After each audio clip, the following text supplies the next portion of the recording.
பண்பான உள்ளங்களுக்கு எனது பணிவான வணக்கங்கள். நம்ம இப்போ எங்கே போயிட்டுருக்கோன்னா கொச்சின் போகிறோம். எதுக்குன்னா ரேடிசன் ப்ளூன்னு ஒரு ஹோட்டலில் ஓஹெச்எஃப்னு ஒரு டீம் ஃப்ளீ மார்க்கெட் நடத்துகிறாங்க. அதில் ஒரு ஸ்டால் நமக்கு சாட்டிகா சேகரத்துக்கு கிடச்சிருக்கு. அதுக்காக போயிட்டுருக்கோம். நாங்கள் ட்ரெயினில் தான் போகிறோம். நவம்பர் 30 அண்ட் டிசம்பர் 1 இது நடக்குது. கொச்சின் போகிற வழி பயங்கர க்ரீனரியும் பேக் வாட்டர் சோர்ஸும் நிறைய இருக்கும். பார்க்க நல்லா இருக்கும். ஆனால் எங்களை அவங்க டேடி இது வழி கூப்பிட்டு போக மாட்டாங்க. ஏன்னா 30 வருஷத்துக்கு முன்னாடி கேரளாவில் ஒரு பெரிய ட்ரெயின் ஆக்சிடெண்ட் நடந்தது. அதுக்கப்புறமே இந்த சைடு அவங்க கூப்பிட்டு போக மாட்டாங்க. நாங்கள் அந்த சைடு பெருசாக போனதே கிடையாது. இந்த வீடியோவில் என் பெரிய பொண்ணு அதிதி யூகேல ஷாப்பிங் போன வீடியோ அட்டாச் பண்ணியிருக்கேன். அது கூட ஒரு சில்லி சிக்கன் ரெசிபி அவள் பண்ணி போட்டிருக்கா. அது healthier version of chilli chicken. நாங்கள் இப்போது ரூமில் இருந்து ரேடிசன் ப்ளூன்னு உள்ள ஹோட்டலுக்கு போயிட்டுருக்கோம். சாரீஸ்லாம் இப்போ கலெக்ஷன் வந்திருக்கு. எல்லாரும் ஃபாலோ மை பேஜ் அண்ட் என்கிட்ட ஆர்டர் பண்ணுங்க கைஸ். மெட்ரோவில் போக போகிறோம். நாங்கள் பிளாட்ஃபார்ம் நம்பர் 2ல் நிற்கிறோம். நம்ம இங்கேருந்து எலங்குளம்ன்ற இடத்துக்கு போகணும். ஜஸ்ட்டு 2 or 3 ஸ்டாப்ஸ் தான், நடுவில் பக்கம்தான். நானும் பூஜாவும் ஃப்ளீ மார்க்கெட்டில் செட் பண்ணுறதுக்காக வந்திருக்கோம். ஒரு விதம் செட் பண்ணிட்டோம். இதெல்லாம் செமி டெசர் சாரீஸ், இது சுங்குடி சாரீஸ், இது ஜுவல்லரி. ஃப்ளீ மார்க்கெட்டில் இன்றைக்கி ஃபஸ்ட் நாள். பூஜா குட்டி காமி. பூஜா குட்டியோட ட்ரெஸ்ஸு. மெட்ரோ ட்ரெயினுக்காக வெயிட் பண்ணிகிட்ருக்கோம்.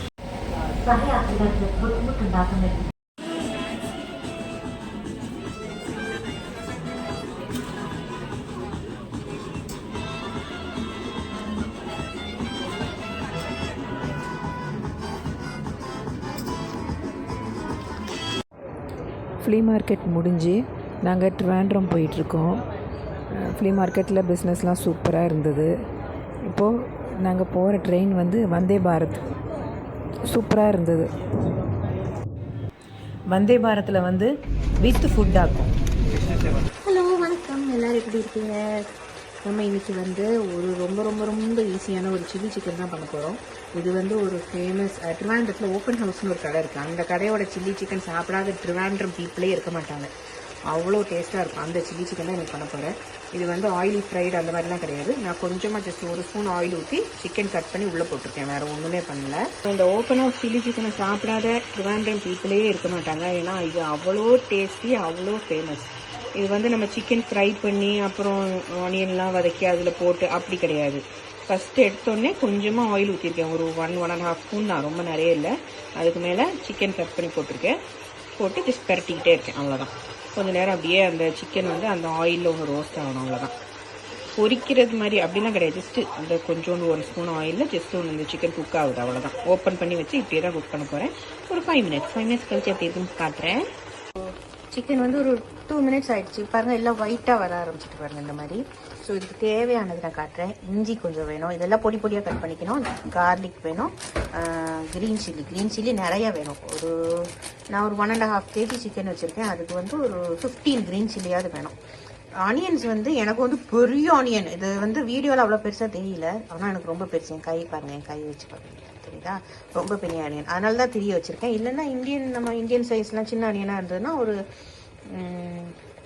5 இல்லை 6 ஆனியன் கூட எடுத்துக்கலாம். ஏன்னா ஆனியன் நிறைய போட அந்த சில்லி சிக்கனை சுற்றி இருக்க அந்த கிரேவி நல்லா கிடைக்கும். And this is soya sauce, dark soya sauce வச்சுருக்கேன். கீழே தான் கொட்டிக்கு கெச்சப். ஓகே, அப்புறம் கொஞ்சம் சால்ட்டு, பெப்பர் பவுடர் அண்ட் ஒரு கொஞ்சமாக சுகர். இவ்வளோ தான் இப்போதைக்கு எனக்கு ஞாபகம் இருக்குது. அப்புறம் நான் எதாவது மறந்துட்டேன்னா நான் நடுவில் சொல்கிறேன். ஓகே, நான் இது ரொம்ப ஃபார்மலாக அப்படின்லாம் வீடியோ எடுக்கலை. வேலை முடிச்சு டக்குன்னு குக் பண்ணும்போது சரி ஓகே ஒரு வீடியோ எடுக்கலாமே அப்படின்னு நினச்சேன். இது ஃபார்மலாக ஒரு குக்கிங் வீடியோ மாதிரி உள்ள வீடியோ கிடையாது. சும்மா ஒரு டே இன் லைஃப்பில் ஒரு குக்கிங். இப்போ சிக்கன் எனக்கு நல்லா கொஞ்சம் ஒரு 80% குக் ஆகிட்டு நல்லா. ஆனால் எனக்கு எப்போனாலும் இந்த மாதிரி தண்ணியாக தான் வரும். நான் எப்படி ஸ்ட்ரெயின் பண்ணி போட்டாலும் எனக்கு சிக்கன் தண்ணி நிறைய வரும்.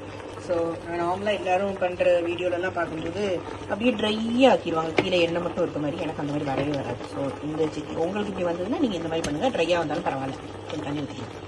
இப்போ வந்து இது சோயா சாஸ் ஊற்ற போகிறேன். ஒரு 6 ஸ்பூன்ஸ் ஊற்றலாம்.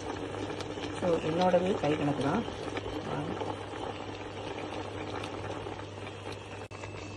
நானே தான் வீடியோ எடுக்கிறேன், அதனால் கொஞ்சம் அட்ஜஸ்ட் பண்ணிக்கோங்க. கெச்சப் எடுத்தது ஐயோ முடியல பட்டு. கெச்சப் ஒரு 4 ஸ்பூன் நான் ஊற்றிட்டு காட்டுறேன். ஸோ நான் கெச்சப்பும் ஊற்றிட்டேன், சோயா சாஸும் ஊற்றிட்டேன். ஒரு மெயின் மேட்டர் சொல்ல மாட்டேன், இது வினிகர் வந்து ஒரு 2 ஸ்பூன் அளவுக்கு ஊற்றினா போதும். ஓகே, 2-3 ஸ்பூன் அளவுக்கு ஊற்றினா போதும். அப்போ தான் அந்த ஒரு புளிப்பு கிடைக்கும். அது போக நீங்கள் வினிகருக்கு பதிலாக லெமன் ஜூஸ் ஊற்றினாலும் பரவாயில்ல. சின்ன இதெல்லாம் நம்ம இஷ்டத்துக்கு மாற்றிக்கலாம். அப்படியே அந்த சாஸ் ஊற்றணும்ல. அப்புறம் இதில் சில்லி சாஸும் ஊற்றுவாங்க. என்கிட்ட சில்லி சாஸ் இல்லை, தேவையும் இல்லை. கண்டிப்பாக வேணும்னு நீங்கள் சில்லி சாஸ் ஊற்றலாம். சில்லி சாஸ் ஒரு 3 ஸ்பூன் ஊற்றலாம், வேணும்னு இல்லை. இப்போ வந்து இது கொதிச்சிட்ருக்கு. அடுத்த ஐட்டம்ஸ் ஜிஞ்சர், கார்லிக், பச்சை மிளகாய் 3 உள்ளே போட போகிறேன். ஓகே, போட்டுட்டு பார்க்குறேன். ஸோ இப்போ ஜிஞ்சர், கார்லிக், க்ரீன் சில்லி 3 போட்டுட்டேன். இவ்வளோ தண்ணியில் இப்படி போட்டு கிண்டி இருக்கனே, அது பச்சை ஸ்மெல் அடிக்காதா அப்படின்னு நினைப்பீங்க. அப்படிலாம் ஒரு ஸ்மெல்லும் வராது. இது அந்த சோயா சாஸில் அது பிறண்டு வரும்போது ரொம்ப டேஸ்ட்டாக இருக்கும். அடுத்து ஆனியன் போடுவேன் பாருங்க இந்த தண்ணிக்கு மேலே. நம்ம ஒனியன் பச்சை வாடை அடிக்குமே அப்படின்னு தோணும். வரவே வராது. எனக்கு ஆனியனோட அந்த ரா ஸ்மெல் கொஞ்சம் கூட பிடிக்காது. ஆனால் இதில் அந்த ஸ்மெல்லே தெரியாது. ஆனியன் நல்லா அது கூட ஒரு மாதிரி கேரமலைஸ் ஆன மாதிரி நல்லா பிளெண்ட் ஆகிடும். நான் எப்படின்னு காட்டுறேன். ஸோ இது வந்து ஒரு 2-3 மினிட்ஸ் ஜஸ்ட் இந்த மாதிரி கொதிக்கட்டும். 2-3 வாட்டி மிக்ஸ் பண்ணி விடுங்க. அதுக்குள்ளே ஆனியன் போடணும். ஓகே, ஸோ என்னோட ஒரு ஆனியன் பாருங்கள் எவ்வளோ இருக்குன்னு. ஸோ அவ்வளோ பெருசு எனக்கு ஆனியன். ஸோ அதனால் நான் 3 ஆனியன் எடுத்திருக்கேன். நீங்கள் ஒரு 5 ஆனியன் எடுத்துக்கலாம், சின்ன ஆனியனாக இருந்ததுன்னா. அப்புறம் இந்த மாதிரி கட் பண்ணால் போதும். ரொம்ப பொடியாக அப்படிலாம் கட் பண்ணல. இந்த மாதிரி நான் 2ஆக கட் பண்ணி இப்படி கட் பண்ணியிருக்கேன். ஸோ இந்த மாதிரி கட் பண்ணால் போதும். 3 ஆனியன் தான் வெட்டியிருக்கேன். எவ்வளோ இருக்கு பாருங்க. ஸோ இப்போ இது ரெடி ஆகிடுச்சு. மிக்ஸ் பண்ணலாம். எனக்கு இந்த தண்ணி வற்றவே வற்றாது. ஆனால் அந்த ஆனியன்லாம் போட்டு பரட்டி வரும்போது நல்லா சூப்பராக சாரி ஆன் உள்ள விழுந்துருமான வேறு பயமா இருக்கு. ஓகே, ஸோ இப்போ வந்து அனியன் எப்படி போகணுன்னு காட்டுறேன். அனியன் வந்து இந்த மாதிரி அனியனை லைட்டாக அப்படி அந்த இதை கட்டிக்கிட்டே இல்லாமல் அந்த மாதிரி இது பண்ணுவோம். ஓகே, கட்டியாக இருக்காமல் எடுத்து லைட்டாக அப்படியே பண்ணிங்கன்னா அப்படியே வந்துடும். அந்த மாதிரி சிங்கிளாக போட்டிங்கன்னா கொஞ்சம் நல்லாயிருக்கும். ஓகே, நான் போட்டு காட்டுறேன். ஸோ ஃபுல்லாக இப்படி ஃபில் ஆகிற அளவுக்கு நான் ஆனியன் போட்டிருக்கேன், நிறைய போட்டிருக்கேன். இதை இப்போ மிக்ஸ் பண்ண போகிறேன். இப்போ பாருங்கள், ஒரு மிக்ஸ் பண்ணிவிட்டேன். இதை இன்னும் அப்படியே நல்லா அந்த ஆனியன் அது கூட அப்படியே பிளெண்ட் ஆகி நல்லா டேஸ்ட் ஆகிடும். இது ஒரு 5 மினிட்ஸ் இந்த மாதிரி இருக்கட்டும். அதுக்கப்புறம் இதை கொஞ்சம் மூடி வச்சு கொஞ்சம் நேரம் குக் பண்ணலாம். அப்போ நல்லா ஆனியன் சாஃப்டாக நல்லா அதோட பிளெண்ட் ஆகி அது மாதிரி கேரமலைஸ் ஆகி சூப்பராக இருக்கும். ஸோ இதில் இப்போ வந்து கொஞ்சமாக சால்ட்டும், தேவைக்கு சால்ட் பார்த்துட்டு போடுங்க. சோயா சாஸில் சால்ட் இருக்கும். எனக்கு இங்கே இருக்க சோயா சாஸில் கொஞ்சம் சால்ட் கம்மியாக தான் இருக்கும், அதனால் சால்ட் போட்டிருக்கேன்.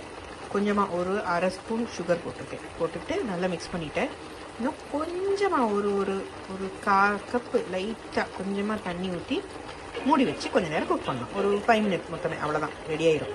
ஸோ இப்போ நம்ம மூடி வச்சு எடுத்தாச்சு. இப்போ பாருங்கள் எவ்வளோ சூப்பராக வந்துருக்குன்னு லைட்டாக பரட்டி பார்க்குறேன். இந்த ஆனியன்லாம் சூப்பராக குக் ஆகிடுச்சு. இது மாதிரி வரும். செம்மையாக வந்து அவ்வளோதான் ரெடி. இதில் மேலே வந்து ஒரு கொஞ்சமாக ஒரு 1/4 ஸ்பூன் பெப்பர் வேணால் போடலாம். அவ்வளோதான் ரெடி. என்னோட ஆலு பரோட்டா எப்படி வருது பாருங்க. சைடில் காட்டேன், இதுதான் முஸ்காண்டி மாரி நல்ல முஸ்காண்டி மாரி வருது.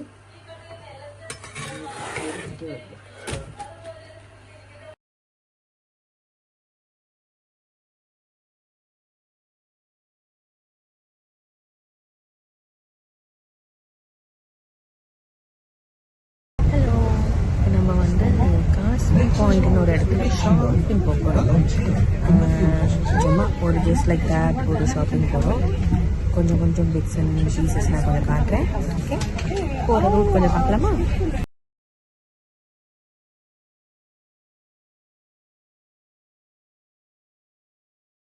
பஸ் இப்படியே ஒவ்வொரு ஸ்டாப்பாக நின்று போவோம். ஸோ இப்போ ரைட்டில் திரும்பினோடனே ஒரு செமெட்ரி வரும். பெரிய cemetery. பெருசு, ரொம்ப பெருசு. இதுதான் அது.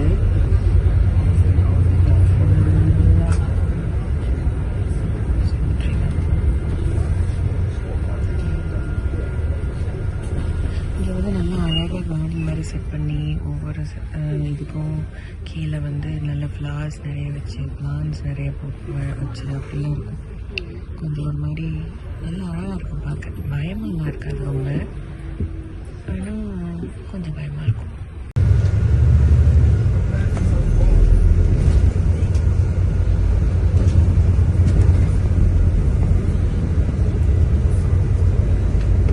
Next stop, Lowther Road.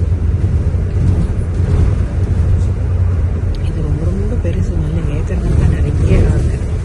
இந்த ஜங்ஷன் பேரே cemetery ஜங்ஷன் தான். இந்த ஏரியா பேரே cemetery ஜங்ஷன்.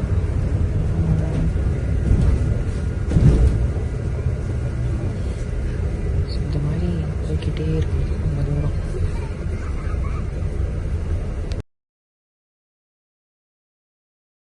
இன்னொரு அழகான சர்ச். இந்த ஊரே சர்ச்சு தான், ஃபுல்லாக நிறைய சர்ச் இருக்கும் இங்கே.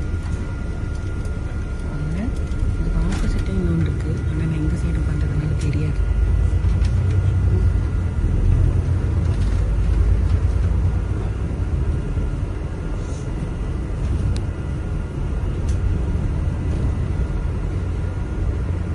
Next. ஸோ இந்த சீசனில் இப்படி மரங்கள்லாம் இப்படி அழகாக கலர் சேஞ்ச் ஆகும். எல்லோவாக, அப்புறம் அப்படியே கொஞ்சம் ரெட்டாக, Next stop, அப்படியே எல்லாம் ப்ராப்பர் வின்டர் ஆனோடனே எல்லாம் மழை எல்லாம் தான் இதெல்லாம் பண்ண இலை எல்லாம் விழுந்துருச்சு. இந்த மாதிரி ஃபஸ்ட்டு எல்லோ ரெட் அந்த மாதிரி ஆகி அப்படியே இலை ஃபுல்லாக விழுந்து காஞ்ச கருவாடு மாதிரி ஆயிடும். இறங்க போகிற இடம் வந்தாச்சு, இறங்கணும். ஸோ இதுதான் காசர் பாயிண்ட். இது மேலே ஃபுல்லாக பார்க்கிங். இது மேலே தான் நம்ம போனோம். நாங்கள் பஸ்லேருந்து இறங்கி இப்படியே வரோம். இது ஃபுல்லாக car park, under ground car park. மேலேயும் கார் பார்க் இருக்குது.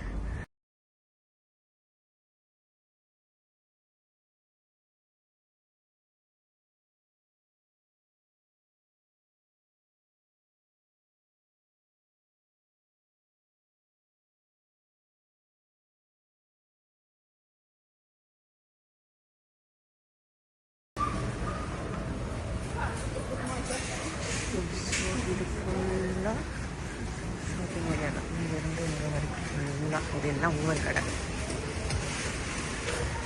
இது ஒரு பெரிய சூப்பர் மார்க்கெட், செயின்ஸ்பரின்னு சொல்லிட்டு. உள்ளே கிடைக்காத ஜாமான் எதுவுமே இல்லை, ட்ரெஸ்லேருந்து எல்லாம் கிடைக்கும். ஸோ நிறைய கடை இருக்குது. டிகே மேக்ஸு,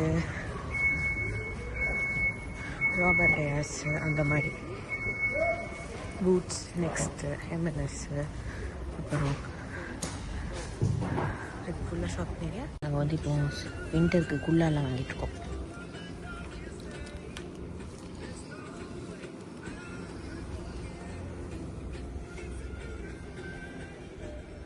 ஸோ ஒரு குட்டி செட் ஷாப்பிங் பண்ணியாச்சு.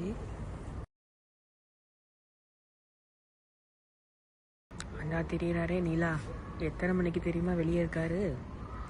மணி வெறும் 4:55 தான் ஆகுதுங்க.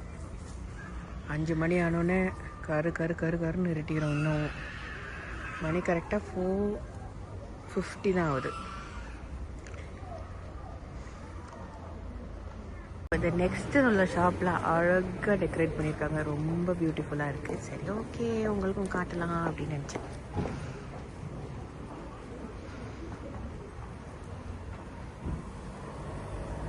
மணி இப்போ வந்து 5:15.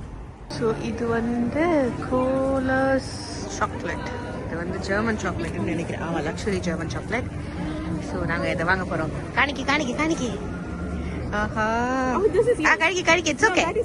ട്രൈ ചെയ്ത് നോക്കെ, എന്നിട്ട് റിവ്യൂ പറയൂ. എങ്ങനെയുണ്ട്? നല്ലതാണോ?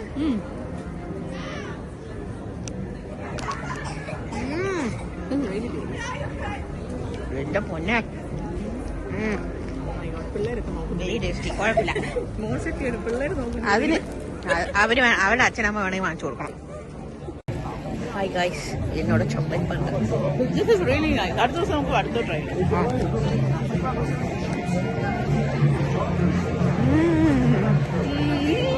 സൂപ്പർ. வேணா இது சிம்பிளா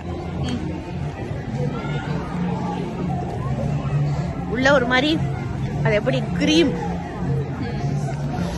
ഇതാ എന്നാ എനിക്കൊരു കൊച്ചുള്ളത് അതിന് വാങ്ങിക്കണം ഞാൻ ഓർത്തോ ചേച്ചിയുടെ കൊച്ചിനല്ലേ ചേച്ചി ഇപ്പൊ വാങ്ങിച്ചു തന്നെ.